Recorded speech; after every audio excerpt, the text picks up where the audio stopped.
Oke, selamat pagi. Shalom. Oke, sebelum kita memulai pelajaran, saya minta salah satu siswa untuk pimpin kita dalam doa untuk memulai pelajaran. Silakan. Kita persiapkan diri kita menghadap dalam doa.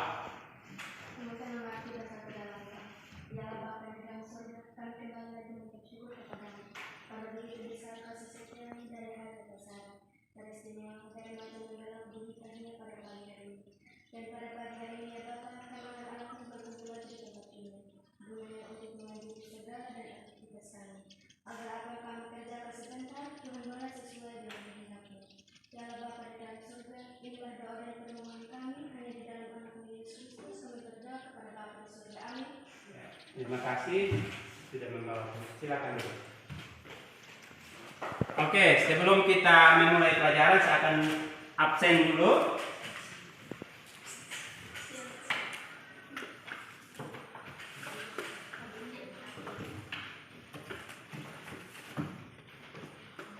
Ya, dengar nama ya? Ya.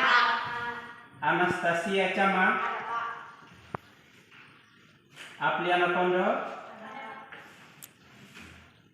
Antoni Tahoro. Anita Yosuri Wuli. Aslia Durate. Ari Christian Dona. Adianto Tamabapa. Regina Katoda. Novia Nagalu. Naomi Kondo. Sari Daholo. Domingus Kakak. David Dapa Oleh. Oke. Sudah semua toh? Oke, sekarang kita masuk pada materi, yaitu tentang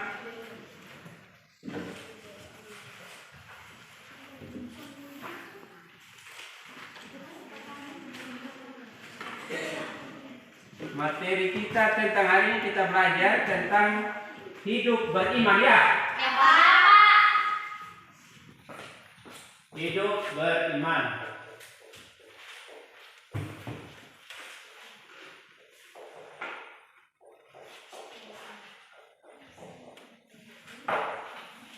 Oke. Arti iman.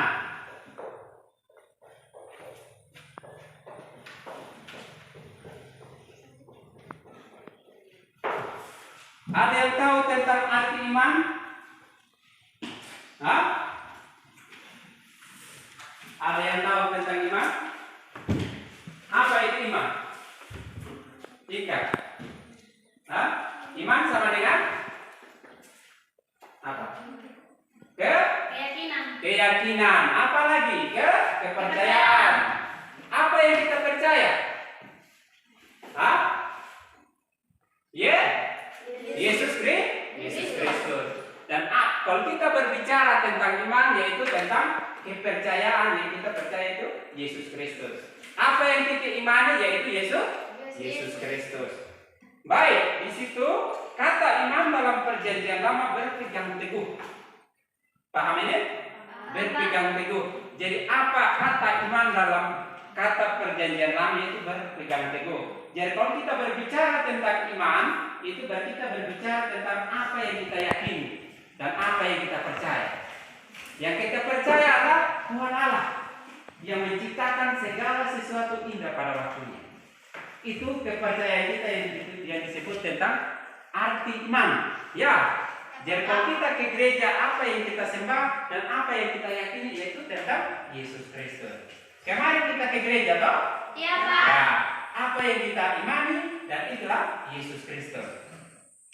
Di sini saya akan membacakan kepada kalian, yaitu kata iman dalam perjanjian lama berarti berpegang teguh, berarti berpegang teguh pada keyakinan yang dimiliki akan suatu hal, karena itu dapat dipercaya dan kita andalkan. Yang kita andalkan adalah Yesus Kristus, bukan kita andalkan kepada siapa-siapa. Yang kita andalkan adalah Yesus Kristus yang kita percaya dan kita selalu imani selama ini. Tidak ada orang lain. Yang diimani adalah orang lain. Yang kita imani dan yang kita percaya adalah Yesus Kristus. Karena kita harus berpegang teguh. Itu kata iman. Nah, dengan kata lain, iman selalu berkaitan dengan kepercayaan. Yang kita percaya adalah Yesus Kristus. Sekarang kita belajar tentang dari Alkitab, yaitu tentang menurut Ibrani 11 ayat 1, yaitu dasar dari segala sesuatu yang kita harapkan dan bukti dari segala sesuatu yang tidak kita lihat. Siapa di sini yang sudah melihat Tuhan? Belum ada toh? Ya. Dan dengan keyakinan kita, dengan kepercayaan kita, dengan kesaksian kita, berarti kita belum pernah melihat. Yang penting kita percaya bahwa Tuhan itu ada. Kalau kita percaya dan kita yakini bahwa Tuhan itu ada, pasti Tuhan ada di dalam kehidupan kita. Itu tentang keyakinan di dalam Ibrani 11 ayat 1. Artinya iman percaya itu tidak dapat dilihat dan meyakini suatu hal yang kita belum lihat. Kita belum pernah lihat. Itu kata iman. Yang berikut ada contoh tentang kepercayaan Tuhan Yesus Kristus sebelum pernah kita lihat secara fisik. Contoh saya bilang tadi, kita belum pernah melihat Tuhan, apalagi kita meraba. Cukup saja kita meyakini apa itu keyakinan, kepercayaan yang kita yakini tentang arti iman. Paham ini? Paham. Oke. Iman merupakan anugerah Allah yang dicurahkan bagi orang percaya. Jadi iman adalah unsur percaya dan pengharapan. Jadi kalau kita percaya dan kalau kita meyakini, pasti ada harapan. Yaitu harapan apa? Supaya kita diberkati oleh Tuhan. Jadi segala sesuatu yang kita kerjakan supaya menjadi harapan, itu yang menjadi berkat bagi kita orang percaya. Ya. Ya, Pak. Oke, yang berikut. Kita yang beriman kepada Allah. Yang pertama itu apa? Yang pertama, Novi. Nah, yang pertama siapa? Yang pertama adalah Nuh. Itu dua contoh tokoh Alkitab yang beriman kepada Allah. Yang pertama adalah Nuh. Nuh ini merupakan tokoh fenomena pada zamannya ketika dia mulai mengerjakan bahtera sebagaimana diperintahkan Tuhan kepadanya. Banyak orang memperolok dirinya, bahkan menganggap dirinya Nuh itu tidak waras. Ini seorang Nuh. Dengan keyakinannya dia di sini membuktikan pada zaman ketika dia mengerjakan bahtera sebagai diperintahkan oleh Tuhan kepadanya, banyak orang memperolok dirinya, bahkan menganggap dirinya mungkin tidak waras. Apa kalau dikatakan seperti kalian orang yang tidak waras, apakah kita menerima? Tidak tahu. Sekalipun orang yang mengatakan bahwa itu seorang Nuh adalah orang yang tidak waras, tapi Nuh mengatakan bahwa saya tidak akan mempercayai apa kata orang. Dengan keyakinannya dia, dengan kepercayaan dia bahwa Tuhan itu ada di dalam kehidupan seorang Nuh. Bahwa dalam perbuatan bahkan ini bukan yang hal yang kecil, ini sangat berat bagi Nuh. Tapi banyak orang yang memperolok dirinya bahwa Nuh itu orang yang tidak waras, orang yang gila, orang ini. Nuh itu orang yang tidak waras, orang yang tidak punya pengetahuan, orang yang tidak waras dalam melakukan segala sesuatu. Bahwa itu penting dalam kehidupan berimannya dia seorang Nuh. Sehingga dalam mengerjakan bahteranya itu sebagaimana diperintahkan oleh Tuhan, dia sangat percaya bahwa Tuhan itu ada dalam kehidupan seorang Nuh. Ya, paham ini? Paham. Yang berikut seorang Abraham, yang kedua. Yang kedua, Abraham. Itu kedua tokoh. Abraham ini, ketika Abraham disuruh Tuhan untuk meninggalkan tempat tinggalnya dan pergi ke suatu tempat, yaitu negeri yang belum ia ketahui, Abraham taat kepada perintah Tuhan tanpa bertanya dan mengeluh. Itu seorang Abraham. Tuhan dia menyuruh Abraham di sana tempatmu untuk mengerjakan segala sesuatu. Tanpa arah, tanpa ada alamat, seorang Abraham itu dia percaya bahwa Tuhan itu ada di dalam setiap kehidupannya dia. Bahwa di sini dia meninggalkan tempat tinggalnya dan pergi ke suatu negeri yang tempat belum ia ketahui. Ini seorang Abraham. Coba kalau sekalian kalau Anda disuruh tanpa ada alamat, apakah Anda bisa mau tidak? Hah? Itu seorang Abraham. Coba kalau kita sebagai manusia biasa, diperintahkan oleh Tuhan mau kerjakan di sana tempat di sana, tanpa ada alamat dan tujuannya pasti kita bertanya, di mana itu alamat? Tapi kalau seorang Abraham, dia tidak tahu alamatnya, dengan keyakinannya dia, dengan kepercayaan dia, seorang Abraham ini, dia pergi, apa yang dikerjakan di situ, Tuhan itu ada di situ. Itu seorang Abraham. Tanpa dia bertanya dan mengeluh kepada siapapun orang itu. Tapi kalau dengan percaya, dengan keyakinannya dia, dengan iman percaya dia pergi di suatu tempat untuk mengerjakan suatu penginjilan di situ, untuk memberitakan kabar baik. Ya, Pak. itu tentang kedua contoh tokoh Alkitab yang beriman kepada Allah. Yang pertama adalah Nuh dan Abraham. Ya, Pak. oke. Sekarang kita belajar pada penjelasan dari Alkitab tentang iman, hidup tentang beriman. Di sini menjelaskan bahwa Ibrani 11 ayat 1 menekankan bahwa iman terarah kepada seluruh masa depan, yaitu keselamatan. Mau Anda selamat tidak? Mau ya. Kalau kita mau selamat, kita percaya kepada Tuhan. Jangan kita percaya kepada orang lain. Kita percaya kepada Allah. Dengan keyakinan kita datang di sekolah, dengan kepercayaan saya, dengan percaya diri saya, pasti saya bisa untuk mengikuti pelajaran agama. Apapun itu. Bisa saja dengan saya berusaha, saya dapat 10 atau dapat nilai 100. Kalau kita yakin dan percaya, tidak mungkin saya tidak tahu, pasti saya akan tahu. Itu tentang keyakinan di dalam penjelasan Alkitab di dalam Ibrani 11 ayat 1. Itu maksudnya. Ya. Ya, Pak. Iman menjadi sumber keteguhan hati, kekuatan yang luar biasa, itu percaya. Kalau kita percaya diri, dengan keyakinan, dengan iman kita, dengan proses belajar yang ada, kita percaya diri bahwa kita dapat nilai 100, kita dapat merealisasi di dalam kelas ini. Siapa yang tidak percaya bahwa saya ini tidak dapat ranking 1? Percaya diri tidak? Hah? Percaya tidak? Percaya ya?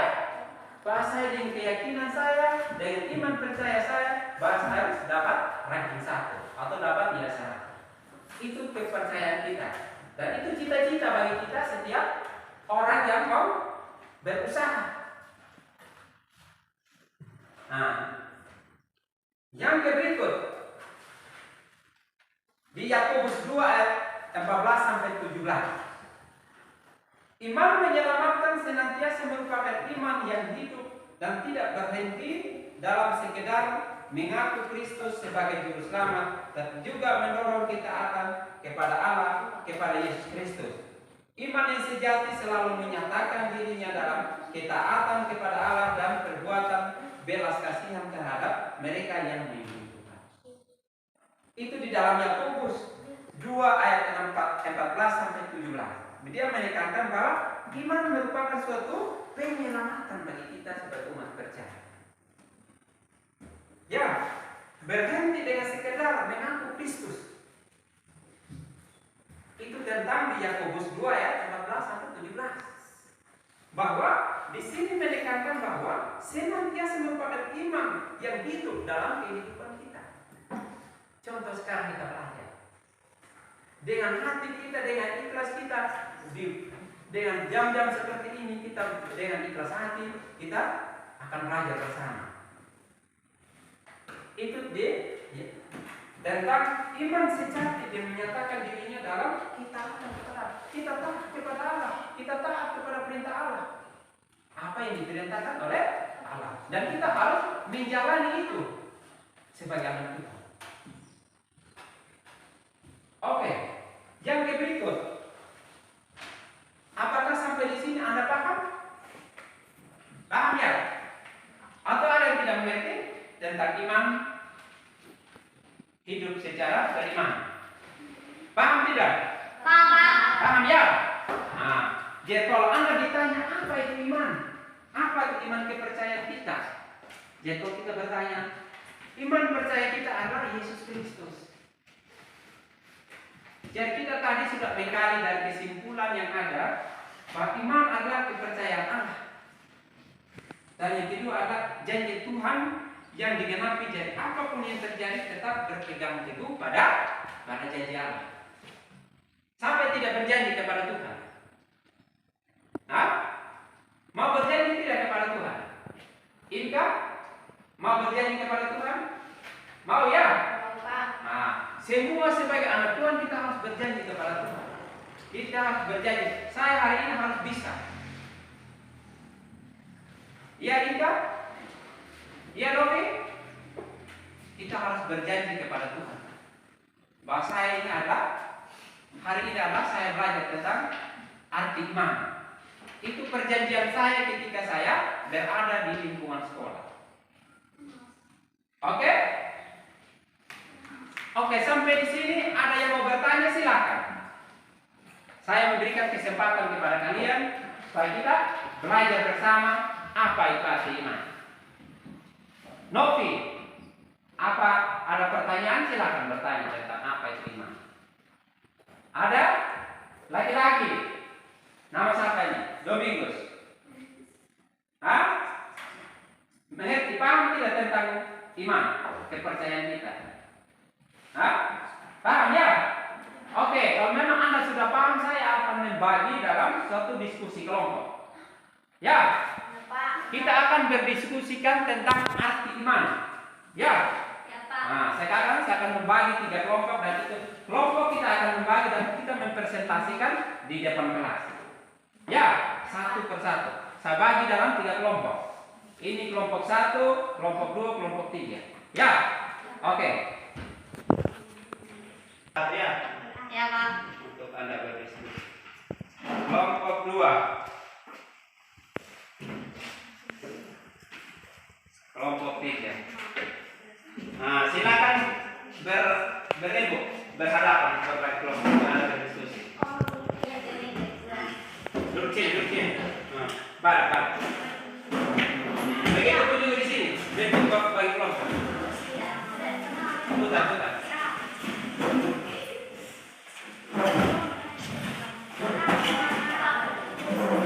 Usahakan kelompoknya yang hidup kan.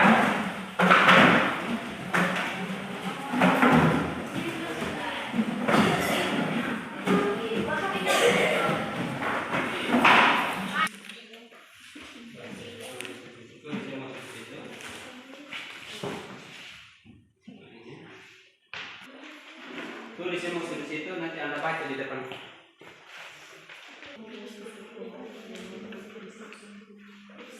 Kelompok 1 sudah? Ya.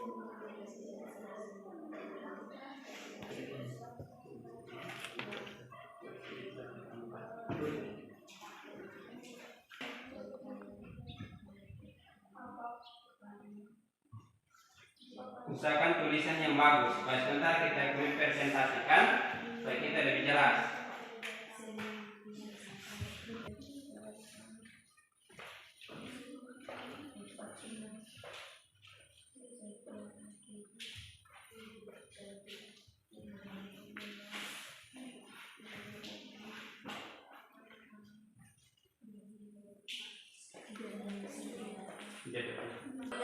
Kelompok 2, kelompok 3. Oke, silakan kelompok 1 mempresentasikan hasil diskusinya.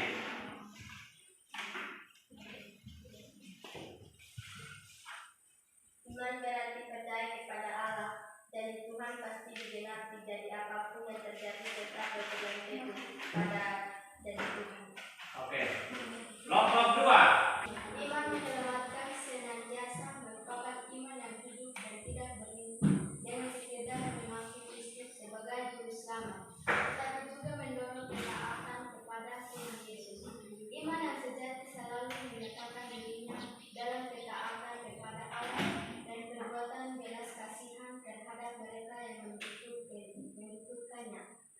Oke. Kelompok 3. Silakan.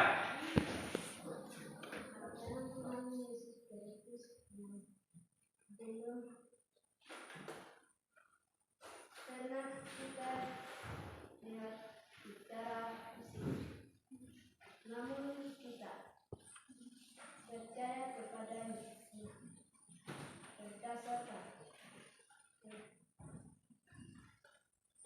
merupakan anugerah Allah yang percaya jadi dalam iman dan itu percaya dan Untuk kelompok 3, mari kita memberikan aplaus untuk kita hasil punya diskusi. Tepukan. Oke. Tadi kita sudah berdiskusi tentang arti iman ya. Jadi saya akan menyimpulkan ini apa itu arti iman. Yang pertama itu tentang iman percaya kepada Allah. Yang kita percaya adalah Allah. Yang kedua, yang kesimpulan yang kedua, janji Tuhan pasti digenapi. Jadi apapun yang terjadi dari Anda punya hasil diskusi. Jadi apapun yang kita percaya dan apapun yang kita imani, yaitu kita harus berpegang teguh untuk menjadi apa yang menjadi harapan kita, apa yang menjadi iman kita, itu membawa suatu harapan kita tentang janji Allah yang tidak pernah kita tinggalkan. Itu tentang kesimpulan yang Anda baca selama ini. Ya.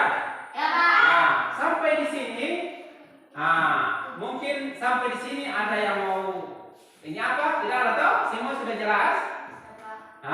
Oke. Baik. Sebelum kita berakhir dengan pelajaran, kita akan tutup dengan doa. Ya. Doa. Jadi saya minta salah satu siswa untuk pimpin kita dalam doa penutup. Silakan. Persiapkan hati untuk kita menghadap dalam doa.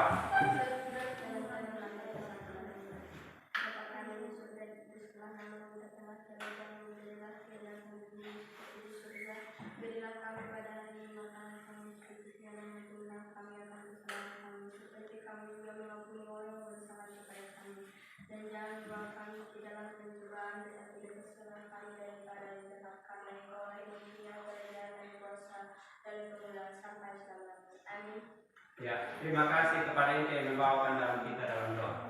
Shalom.